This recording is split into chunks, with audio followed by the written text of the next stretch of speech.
On ne construit pas des structures métalliques pour les guerres de demain.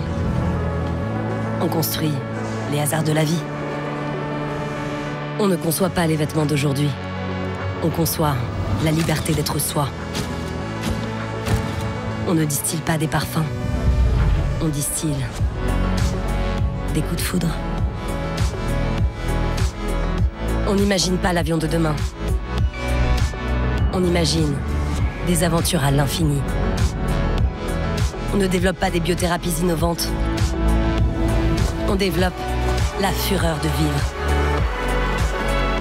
Avec l'industrie, on a un avenir à fabriquer. Bonjour à tous et bienvenue dans cette nouvelle visite virtuelle. Je suis Sixtine de MyFuture et chez MyFuture, vous le savez, on essaie de vous faire découvrir le monde professionnel. Aujourd'hui, on est chez OB Profil. Comme vous pouvez le voir, la magnifique mascotte qu'ils ont. Je suis totalement fan.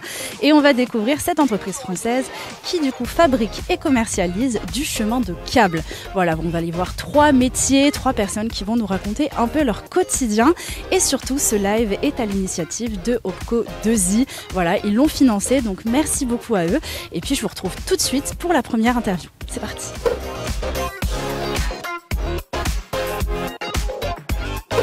Pour commencer cette visite virtuelle, on va tout de suite retrouver Lucas, qui est assistant en bureau d'études. Est-ce que tu peux nous dire ce qu'on fait ici ?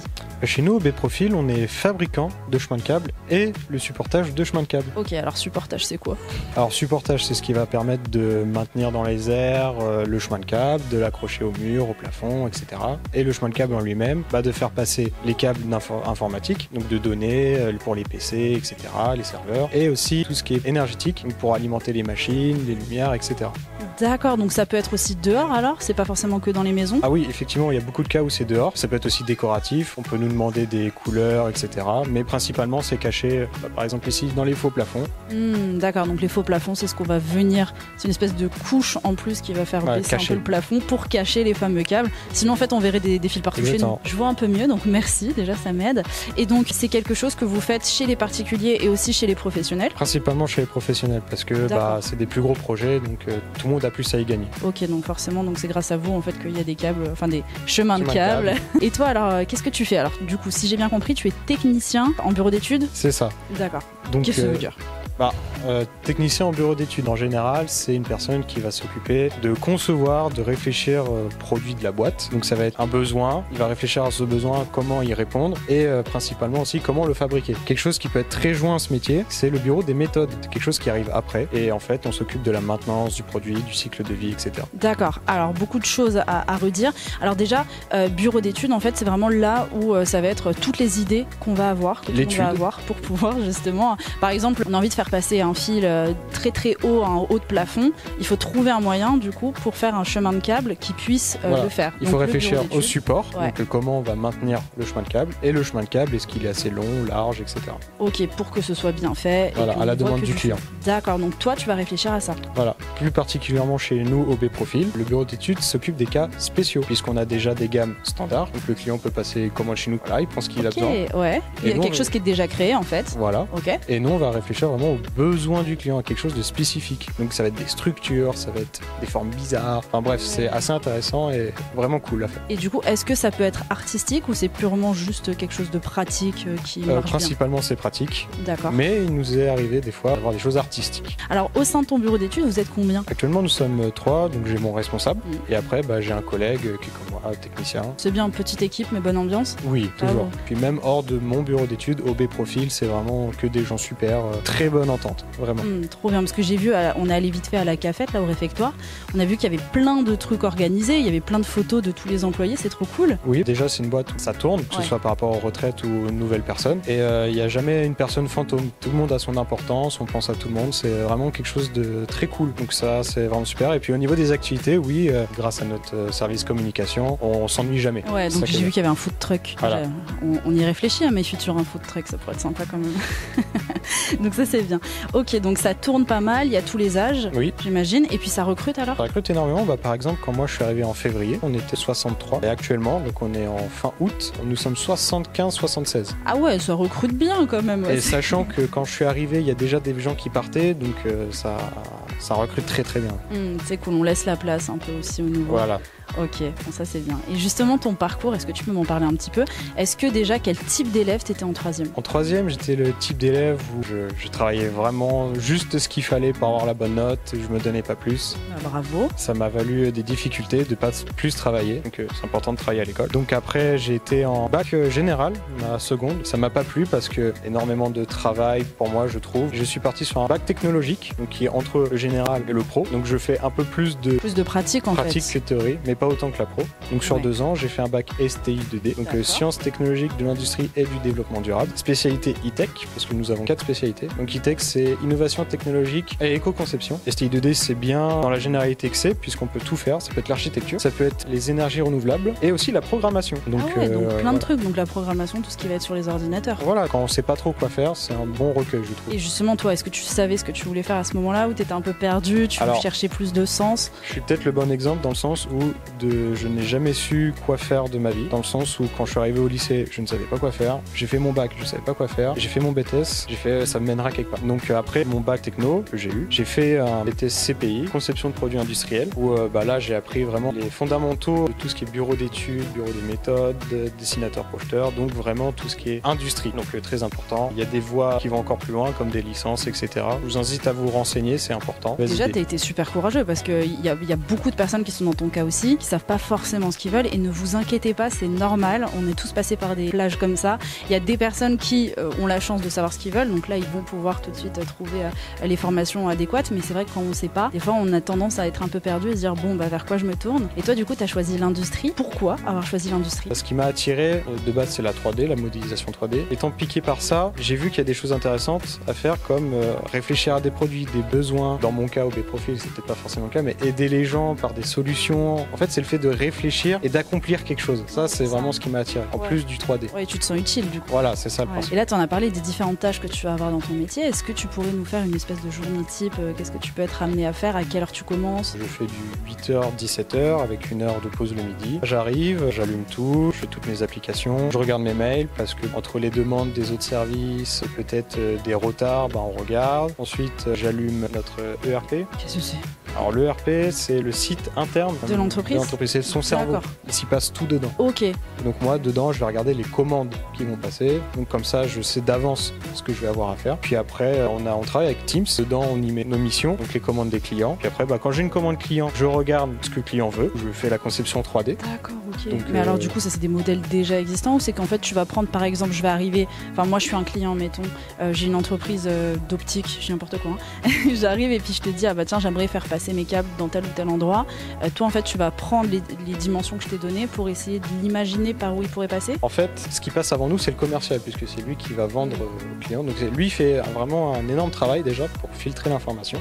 Et donc nous, quand ça arrive chez nous, on est censé avoir presque tout. Donc au pire, on demande au commercial, parce que nous, on ne va pas sur le site. Et le commercial, lui, il prend les photos, il fait les... Voilà, principalement. Donc comme ça, nous, on s'imagine et on sait. C'est vraiment un travail d'équipe. Voilà. Et après, on demande effectivement, c'est toujours satisfaction client. Donc on a toujours une demande au client. Et même s'il y a une modification de dernière minute, on le fait. Satisfaction client, vraiment première. Super. Donc toi, tu vas vraiment faire plus l'aspect technique, on va dire, de pouvoir bien faire les plans pour être sûr que tout fonctionne bien pour ensuite l'envoyer en fabrication. Voilà. Donc c'est moi qui dessine le produit, c'est moi qui dis comment on va le fabriquer. Ok. Et ça, alors, tu parles de dessin aussi, donc ça se fait entièrement sur l'ordinateur, ou est-ce que parfois tu peux être amené à dessiner aussi? Aujourd'hui, grâce à la CAO, ça évite d'être sur des tables de dessin comme à l'époque, donc une feuille bleue est dessinée. On fait tout par ordinateur. On peut faire le modèle 3D et après on l'implante sur une feuille. Pas tout se fait tout seul, mais c'est quand même vachement plus simple. Ok, c'est bien ça. Est-ce que pour faire ton métier, faut être assez adroit? Est-ce qu'il faut savoir dessiner quand même? Par exemple, dans mon BTS, c'était principalement ça. C'était savoir dessiner à la main. Puisque on peut pas apprendre à dessiner par l'ordinateur si on sait pas le faire à la main. D'accord. Mais si par exemple on n'est vraiment pas très doué en dessin, mais que ça nous plaît quand même, on peut y arriver? Oui. Moi je suis vraiment nul en dessin. Donc heureusement que la 3D est là pour aider. Qu'est-ce que tu aimes le plus dans ton métier? Franchement, ce serait de concevoir, donc de réfléchir réfléchir à une solution, de me dire que ça y est, j'ai réussi à faire le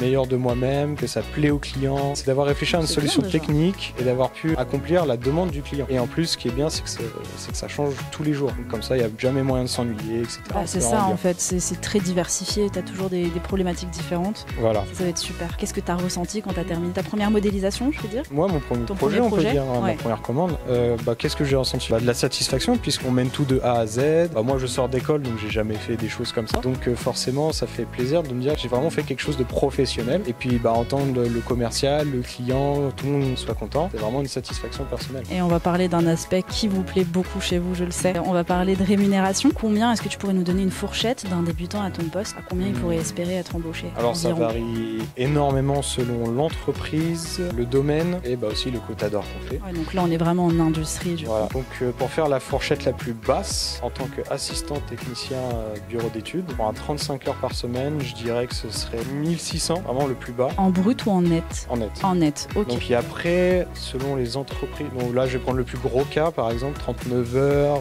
technicien dans une bonne boîte, je pense qu'on peut tourner à 2002-2003. D'accord, net. Et c'est un salaire qui est susceptible d'évoluer en fonction de bien comment sûr. on évolue dans l'entreprise. Il y aura l'ancienneté, il y aura si nous on apporte des choses à l'entreprise et même des postes plus haut gradés. D'accord. Et toi justement, tu as une envie d'évolution par la suite? Est-ce que tu as un poste que tu convoites? Voilà. Déjà de passer d'assistant à technicien tout court, pourquoi pas dans quelques années encore pouvoir passer responsable. Trop bien, en tout cas on te le souhaite. Parce que de ce que j'ai compris, ça fait pas très longtemps que tu travailles du coup dans cette boîte. Depuis février, tu disais? Février. Bon t'as de beaux mois et de belles années devant toi en tout cas. Et justement, toi qui as eu du mal à t'orienter, à savoir ce que tu voulais faire plus tard, est-ce que tu as un dernier mot à donner aux jeunes qui nous regardent? Pour éviter de faire la même erreur que moi, parce que j'ai eu de la chance d'atterrir ici, ce serait vraiment de faire les portes ouvertes des lycées, même des établissements au-dessus. Donc pour se renseigner sur les cours qui vont être amenés à faire dans l'année, sur quel métier ça débouche, et surtout aussi d'essayer de se renseigner sur les métiers qu'on va être amené à faire grâce à notre filière, que ce soit par les professeurs qui ont une bonne idée, des gens qu'on peut connaître, ou même directement sur internet, même si c'est jamais effectivement très précis, ça change de boîte en boîte. C'est vraiment se renseigner un maximum. C'est très important d'être un maximum informé pour savoir où est-ce qu'on va, qu'est-ce qu'on va faire, et pour éviter de perdre des années de notre vie à faire des marches arrière parce que ça nous plaît pas, etc.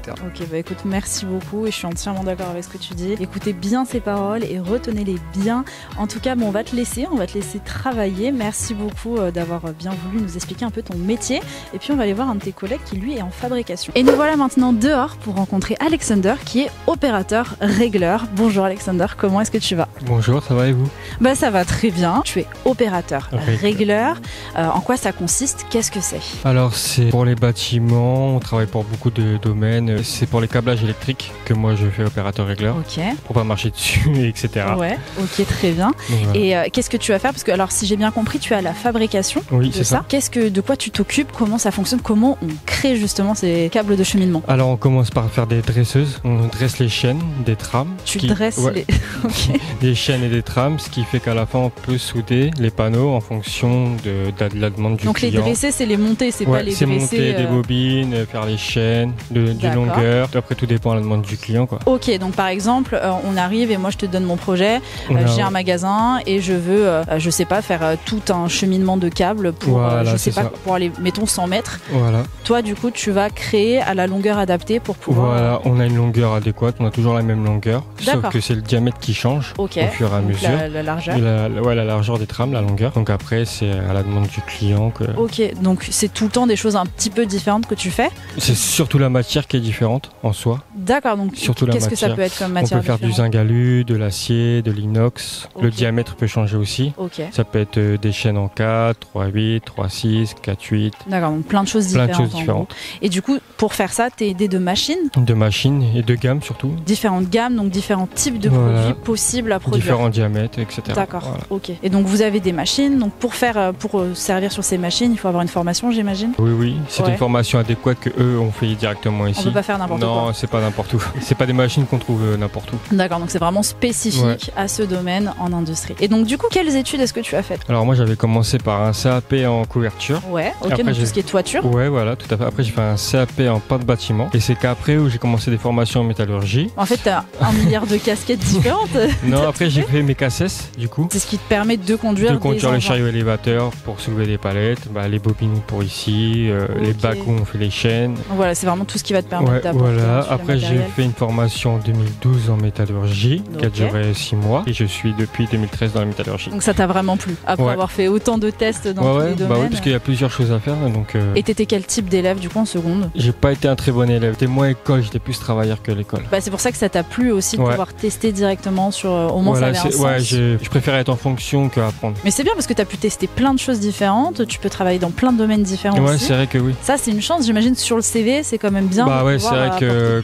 quand t'as plusieurs choses adéquates par rapport à la demande, c'est mieux sur un CV, ça apparaît mieux. Et justement, dans le cadre de ton métier vraiment, opérateur régleur, est-ce qu'il faut avoir un diplôme en particulier ou est-ce qu'en soi on peut venir et être formé ensuite par l'entreprise? Non, après c'est sûr que c'est mieux d'avoir de l'ancienneté, mais après en soi, non, pas obligatoirement, après c'est vraiment en toi, quoi. Si tu y arrives, si tu veux, tu vas y arriver. Plus les formations internes qui fait que... Ouais, alors ça du coup c'est super, ça c'est un avantage. Ça c'est un avantage, parce que t'es pas obligé de connaître ou de savoir avant d'arriver dans l'entreprise. Ça c'est bien. Donc en fait, c'est eux qui te laissent la chance de pouvoir rester si t'as envie de rester.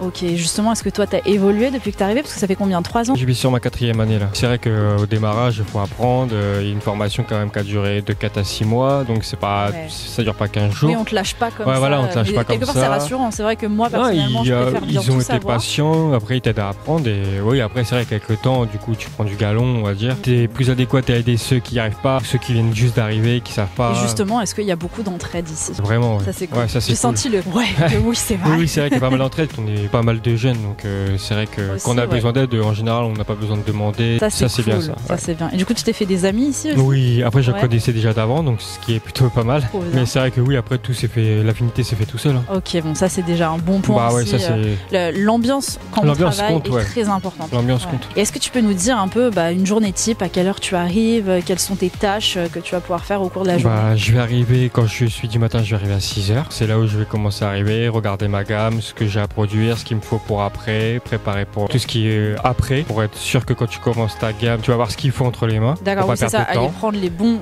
aliments, entre grands guillemets, pour pouvoir faire ta recette. Ce qu'il y a de préparation pour pouvoir produire ce que tu as à produire. Du coup, ce que tu vas avoir besoin dans les choses, par exemple de l'acier dont tu vas avoir besoin, c'est toi qui vas aller le chercher justement. Vu que tout le monde n'a pas le classe S dans l'entreprise. Oui. Donc ça, après, moi je l'ai, donc oui, on va dire que je me gère tout seul. Donc le permis pour conduire justement le fameux engin pour porter les fournitures. D'autres le n'ont pas, donc l'entraide. Okay. Donc mais ça, c'est cool parce que du coup, tu fais tout. Oui, du coup je fais tout. Donc oui, c'est moi qui va charger ma bobine sur la machine, qui va dresser, qui va régler, qui va produire, changer les bacs sur les machines. Presque tout de A à Z. Oui, voilà, oui. C'est bien ça. Aussi, tu dois te sentir un peu plus responsabilisé. Ouais, voilà, c'est ça. Après, ils donnent plus de responsabilités. On va dire qu'ils te font confiance, donc il n'y a pas de problème. Trop bien. Donc alors, tu fais tout ça. Et ensuite, par exemple, tu mets combien de temps? J'imagine ça dépend des pièces. Hein, mais oui, ça dépend de la quantité de la gamme. Mais oui, après, une gamme, on va dire, la plus grosse peut faire une semaine. Hein. Ça peut aller faire une semaine. D'accord. Et tu sais à peu près combien de pièces tu peux produire à la journée? À la journée, je peux faire 400 panneaux. Ah ouais, ok, c'est pas mal. Autre chose importante, c'est que lorsque tu vas justement utiliser ces machines, il faut que tu aies quand même des protections sur toi. Donc là, pour venir, vous l'avez pas forcément vu, mais j'ai des super chaussures.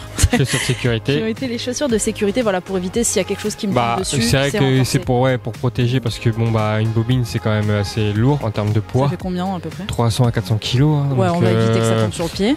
Donc si c'est sur une chaussure normale, je pense que après tu risques d'être en arrêt pendant un certain bon moment. Bon, après les chaussures, c'est vrai que ça protège. Les gants, c'est vraiment pour anti-coupure, saleté. Je vois que t'as le casque aussi. Oui, voilà, le casque pour le bruit, parce que c'est vrai que les effets sonores des machines, si t'as pas les casques, si tu restes longtemps, je pense qu'à 50 ans, t'entends plus rien. Est-ce que du coup, directement à l'intérieur, j'imagine qu'il y a des endroits aussi pour pouvoir marcher, pour éviter le passage des machines? Oui, tout est dirigé pour éviter de marcher là où tout ce qui est stocké, rangé, bobine, j'imagine que quand on connaît, ensuite on fait plus l'erreur de marcher en plein milieu. Après, quand tu connais le chemin, c'est vrai que tu regardes plus parce que tu connais. C'est ça. Il y a des gilets jaunes aussi? Oui, ça c'est pour les visiteurs. Pour les visiteurs. Pour les visiteurs, ils ont des gilets jaunes. Pour ceux qui connaissent pas bien le chemin, qui risquent de se tromper. Ça va, c'est des tracés jaunes, donc c'est vite remarquable. Bon, je mettrai mon gilet jaune pour venir alors quand même. La question que beaucoup de personnes attendent, au niveau de la rémunération, comment ça se passe? Combien pourrait espérer, ou en tout cas une fourchette d'un débutant à ton poste? Un débutant, je dirais 1700 à commencer. Super. En brut Ouais. ou en net? En net. En net. En net. Génial. Et puis ça évolue, j'imagine, avec le temps.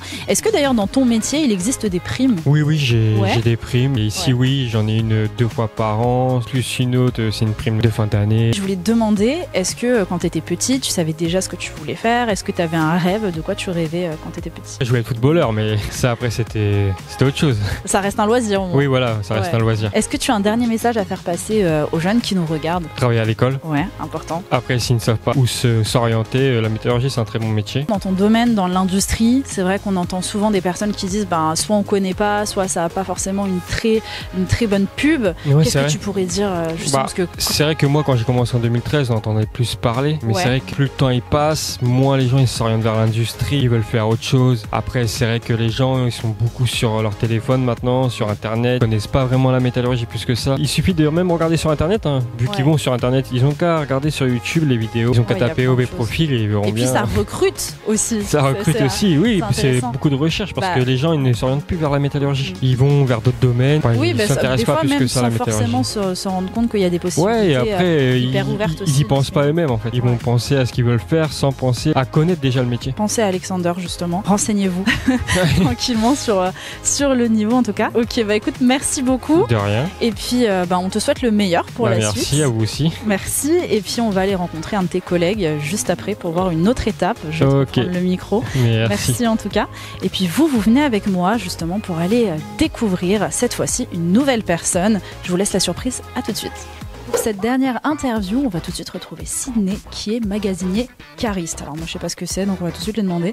Bonjour Sydney, comment est-ce que tu vas? Salut, ça va, merci et toi? Ça va bien. Donc alors tu es magasinier cariste. Qu'est-ce que ça veut Exactement. dire en gros? Alors, magasinier cariste, c'est dans la logistique. Tout premièrement, cariste, c'est conducteur de chariot, élévateur. D'accord, ok. Voilà, pour passer les cassettes. C'est ça, donc on en a parlé justement Voilà, juste justement, avant avec Alexander. pour pouvoir conduire le chariot. Que c'est comme une sorte de permis de conduire en fait, mais pour Exactement. les chariots et justement tout ce qui Exactement. va être un peu plus compliqué en soi C'est dans ça. l'industrie. Ah oui. Et puis, il faut pas avoir le vertige surtout, parce que Tu montes haut parfois? ça va de 6 mètres à 14 mètres maximum. Ah oui, tranquille quoi, ça va.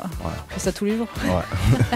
C'est Ça pas t'a évident. fait quoi la première fois que t'es monté aussi haut? Ben, ça va parce que moi, je suis assez aventurier dans la vie de tous les jours. Donc, tout ce qui est vertige, Tranquille quoi. j'ai pas de problème là-dessus. Est-ce que t'as des collègues qui ont déjà eu un peu peur en montant? Oui, oui, Ouais. oui, oui. Ah, mais Ils ça, regardent j'imagine, à parce que- 2-3 fois. Déjà 2 mètres, ça donne le vertige, mais alors 14 mètres, ça doit être Exactement, impressionnant. exactement. Ouais, il faut pas faire de bêtises Non. plus. Parce que du coup, quand tu montes, c'est toi qui gères toi-même ou c'est Oui. un collègue qui est dans une autre machine? Ah c'est non, toi. non, non, non, c'est moi qui gère le chariot avec différentes manettes. Ok. Il y a pour rétracter, pour monter les fourches, pour avancer aussi et reculer. Ok, Donc c'est assez tu commandes complexe. tout, Voilà. ok, comme si tu jouais à la console quoi. Exactement, avec des joysticks. C'est quasi Ok. la même chose. Ouais, bon, en fait, tu peux compter que sur toi-même. Mais faut pas faire d'erreur, j'imagine. Ben oui, il faut avoir l'œil partout, quoi. C'est C'est comme ça. un peu sur la route. Donc, dans Caris Magasinier, il y a Magasinier aussi. Magasinier. Qu'est-ce oui. que ça veut dire? Alors, magasinier, c'est tout ce qui est l'inventaire, c'est-à-dire l'inventaire du stock. Une fois dans l'année, on répertorie les références qu'on a et puis on compte, on essaie de voir s'il n'y a pas des manques ou s'il n'y a pas du surplus. Comme ça, D'accord. on a tous nos stocks à jour. Ok, tout Comme ça ça, se fait via un ordinateur, j'imagine. Ben,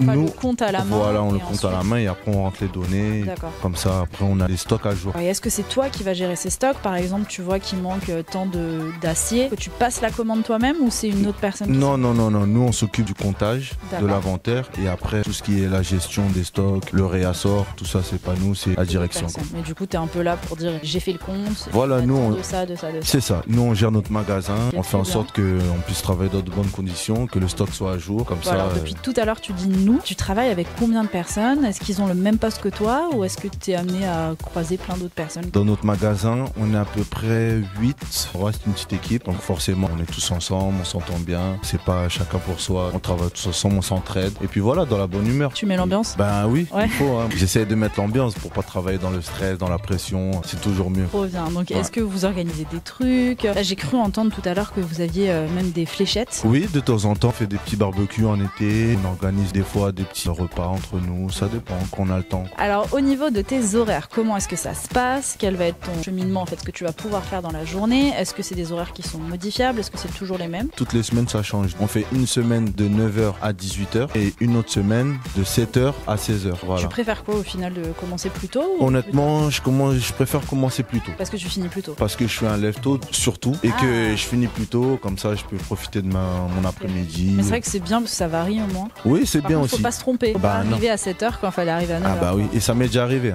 Ah ouais? Ça m'est déjà arrivé. Mais c'est un métier qui est super cool. Qu'est-ce que tu préfères dans ton métier? Ah bah moi j'aime bien conduire le chariot déjà. Ça doit être cool. Vous avez jamais fait de course? Non.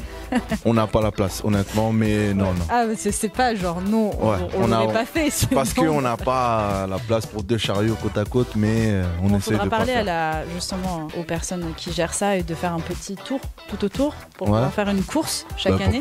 Pourquoi pas. Donc alors, je t'ai un peu coupé dans les tâches que tu vas avoir à faire au quotidien. Qu'est-ce que tu fais quand tu arrives? Alors, dès que j'arrive, déjà, je prends mon poste. C'est-à-dire que, premièrement, je m'équipe avec mes EPI, tout ce qui est chaussures de travail, tenue de travail, mes accessoires comme un simple cutter, feutre, un stylo. Ensuite, je prends mon chariot, je regarde les commandes qu'il y a à faire aujourd'hui. Et ensuite, je vais dans les allées et puis je récupère mes colis, ce que j'ai besoin. Trop bien, en fait, tu fais tes courses, quoi. Entre guillemets, ouais. Et puis voilà, on fait notre colis. Après, nous, on fonctionne par binôme chez nous. C'est-à-dire que moi, je suis cariste et j'ai un préparateur avec moi. C'est-à-dire que moi, je m'occupe de récupérer tout ce qui est les références dans les allées. Ensuite, j'amène, on les met sur des berces. Berces, c'est quoi? Alors, les berces, c'est des sortes de... comment je peux dire ça? Un truc, c'est pour voilà, c'est pour poser nos colis dessus. D'accord. Et ensuite, on prélève la quantité qu'il nous faut et puis on forme un colis. C'est un peu comme des palettes, quoi. Voilà, exactement. Mais sauf que c'est des palettes de 3 mètres, 6 mètres aussi, ça dépend. On est obligé d'être à 2 parce que c'est assez lourd quand même. Puis on fait nos commandes, on fait du chargement, on fait du colisage d'accessoires. C'est-à-dire on fait du cerclage avec des machines et puis on les met avec du cerclage, on les met par 10, par 20. Le cerclage, c'est des espèces de liens voilà. que tu vas mettre pour attacher le colis pour pas que ça bouge. Après, toutes les journées sont pas les mêmes, c'est ça qui est bien. C'est pas tous les jours se ressemblent. On peut aujourd'hui faire de la commande comme demain, il y a aussi d'autres commandes, c'est-à-dire de l'export pour envoyer dans d'autres pays un peu plus loin. En fait, là, du coup, ce dont tu vas t'occuper, ça sert pas forcément à tes autres collègues qu'on a pu voir pour créer des choses. Ça peut être aussi des commandes, par exemple des camions qui viennent que vous venez charger. Exactement. Pour qu'ensuite ils aillent livrer. Voilà, on fait dans les petits colis, des colis portables, des gros colis, de l'export, on fait un peu de tout. Ok, c'est cool. Donc c'est très varié au final. C'est ça. Ouais. C'est ça qui est bien d'ailleurs parce que c'est très varié. On n'est pas amené à faire tout le temps la même chose à la chaîne. J'imagine ça me motive aussi de se dire allez hop, mon but c'est de faire ma liste le plus rapidement possible. C'est ça. Pour pouvoir aller plus vite. Ok, d'accord. Et t'as combien à peu près de préparation à faire par jour? Alors par jour, ça dépend de la charge de travail en fait. Il y a des jours c'est plus ou moins calme, il y a des jours où c'est assez chargé et du coup on doit avoir une bonne trentaine de commandes. Et donc on va remonter un peu le temps, on va revenir sur quel élève tu étais déjà en 3e. Est-ce que tu savais ce que tu voulais faire ou est-ce que t'étais pas trop sûr encore? Alors moi en 3e, honnêtement je savais pas quoi faire. J'avais ma passion à côté qui était la musique. Par ça j'ai essayé vraiment l'école mais j'ai pas réussi donc j'ai vite bifurqué sur les formations pour pouvoir bosser quand même, pas rester chez maman sans rien faire. Tu t'es dit je vais gagner de l'argent. Tant qu'à faire. Et puis j'ai essayé plusieurs métiers dans la métallurgie. Donc toi tu t'es tourné directement vers l'industrie en fait. Ouais. Donc c'est que tu connaissais ou est-ce que tu t'es dit tiens je vais tenter. Je me suis dit je suis plus manuel on va dire qu'intellectuel entre guillemets donc voilà j'ai préféré plus me lancer dans tout ce qui est industrie, logistique, manutention jusqu'à que je trouve ma voie et puis j'ai passé mes cassettes et puis voilà maintenant je suis cariste. Je conduis. Tu profites de la musique aussi encore sur ton temps de loisir. C'est ça, c'est ça. Un nom de scène Oui. Wavy, c'est ça. Okay. Et on essaie de faire nos petites bouts de chemin à côté. Et puis si ça marche, pourquoi pas. Donc tu dois mettre l'ambiance quand même dans ton équipe. Après il faudra demander à mon équipe, mais on essaye en tout cas. J'essaye vraiment de plus travailler dans de bonnes conditions, avec le sourire tous les jours bien sûr. Puis voilà. On est bien ici. Ouais. On est bien. Pour toutes les personnes qui connaissent pas l'industrie, qu'est-ce qu'il y a de bien dans l'industrie? Quels sont pour toi les points positifs à travailler dans l'industrie? Alors les points positifs, je dirais que déjà c'est la diversité au niveau du travail. Aussi ce qu'on fait c'est utile parce que c'est pour des entreprises, c'est pour des fois on travaille pour des chantiers. Puis c'est gratifiant quand tu vois le boulot que tu fais et puis tu vois aussi là où ça va. Parce que des fois on est amené à voir des photos dans les entreprises de ce qu'on fait. Il y a aussi la conduite de chariot, la préparation. Après il faut aimer, il faut être manuel, il faut avoir ses deux mains pour soi. Mais sinon c'est pas mal. Et au niveau de la rémunération, est-ce que c'est possible d'avoir une fourchette de salaire salaire pour un débutant à ton poste? Oui, bien sûr, ça peut varier de 1400 à 1600, 1700. Ça dépend du poste. En Ça net. dépend du poste. En net, bien sûr. Et il y a des marges d'évolution aussi? Oui, exactement. Super.